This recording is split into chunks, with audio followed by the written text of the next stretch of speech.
Hello traders and welcome to the London Forex Broadsheet's daily video wrap of the markets for Thursday, July 31st. The euro rose in overnight trading as traders bought the rumor of a higher read on the flash CPI estimate for July, which did come in as expected at 4.1%.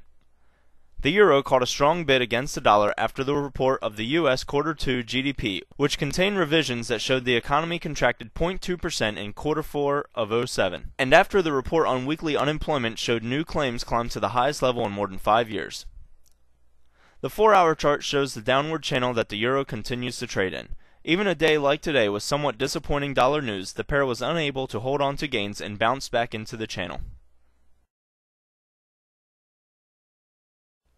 The pound weakened against the dollar in the hour before the U.S. GDP and employment reports on speculation that they would print at or better than expectations, then rose after the reports were released.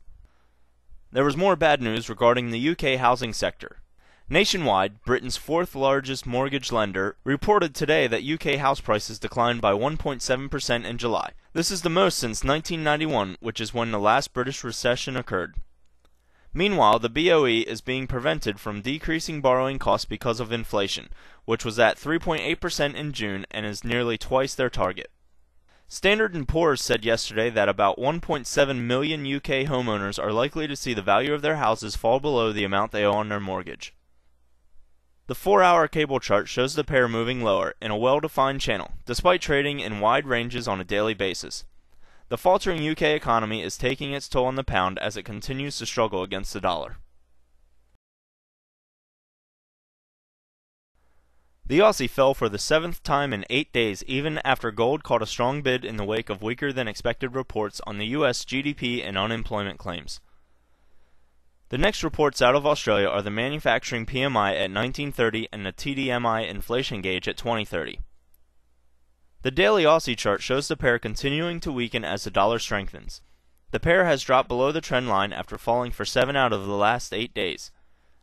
A break of the 9400 level could see the pair test 9340. The loonie rose as news that Canada's economy contracted for the third month in 4, combined with selling pressure on crude oil in the wake of the weaker than expected US GDP and unemployment reports. The pair is looking to make its highest close since June 13th. The daily chart shows an ascending triangle, which means buyers continue to outmuscle sellers. The most likely outcome with an ascending triangle is a break to the upside, which means 1.0330 needs to be broken convincingly. The Swissy looks to be closing with a hammer formation as the downward pressure on the dollar from a declining stock market is offset by the upward pressure which comes from oil being sold, resulting in little net change on the day. The daily chart on the Swissy shows the pair continuing the trade between the 50 and the 200-day simple moving averages. There's a gap of more than 350 pips between the two SMAs, which accounts for the wide range of movements. Much like the Swissy, the dollar-yen looks to be finishing with little net change after the dollar gets squeezed by falling oil and stocks. The yen continues to trade above all of its daily simple moving averages as the above chart shows. The 20 and 200-day SMAs have converged and the 50-day is less than 30 pips below, all of which should provide strong support for the pair. On the upcoming economic calendar, we have manufacturing PMI out of the Eurozone and Great Britain, and then non-farm payrolls out of the US, as well as the unemployment rate and the ISM Manufacturing Index.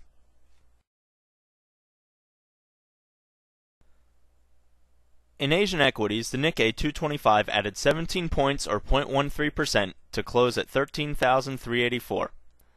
The Australian S&P ASX advanced 33 points or 0.68% to 4970. The gains in the Australian index were led solely by mining and oil companies. On the day, the German DAX advanced 19 points or 0.3% to close at 6479, while the UK's FTSE fell 8 points or 0.16% to 5411, and the Dow Jones Stock 600 lost 24 points or 0.08%.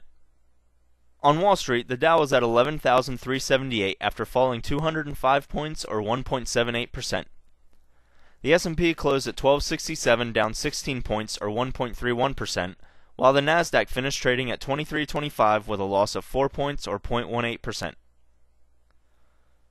Crude oil for September delivery fell $2.69 or 2.1% to $124.08 a barrel as traders discounted oil's price on speculation that economic weakness would tend to crimp demand.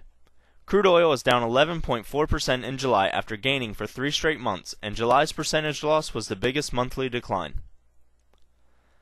Gold futures for September finished trading at $915 after gaining 12 points or 1.34% after weaker than expected reports on GDP and new unemployment claims. Treasuries rose. The 2-year note closed at 2.524%, and the benchmark 10-year note yields 3.956%. The up and down movement during the day left the dollar mixed, but the changes were small. Overall, a day of wild movement was nullified when traders sold stocks and oil after the morning's poor economic data was released. This occurs when the downward pressure on the dollar from selling equities is counterbalanced by the upward pressure on the dollar which occurs when oil is sold. The old beta trade was to sell stocks and buy oil when the data was poor, but the new beta trade is to sell stocks and oil when the data is bad. Why the change in oil sentiment? The reason is fairly straightforward. Negative economic data is a threat to demand, and once demand is threatened, price will tend to fall. It isn't as if laws of economics have changed, just the way that traders are applying them to various markets has. This concludes the daily video wrap of the markets. We appreciate you taking the time to make us part of your day. Please check in with us tomorrow as we set you up with the weekend wrap update. And remember, if you're into the Forex, you need to be into the LFB. All contents of the LFB are for informational purposes only and should not be used as a replacement for research by an individual investor, trader, or licensed investment professional. Neither the LFB nor any of its affiliates shall be liable for any errors, omissions, or for any actions taken in response to the information contained herein. We hereby make no representations or warranties regarding the accuracy of any information contained in this broadcast or on our site. Forex market trading involves special risks and may not be suitable for everyone. Each investor or trader should assess their financial situation and risk tolerance before proceeding. Copyright 2007, LFB Services, LLC. All rights reserved.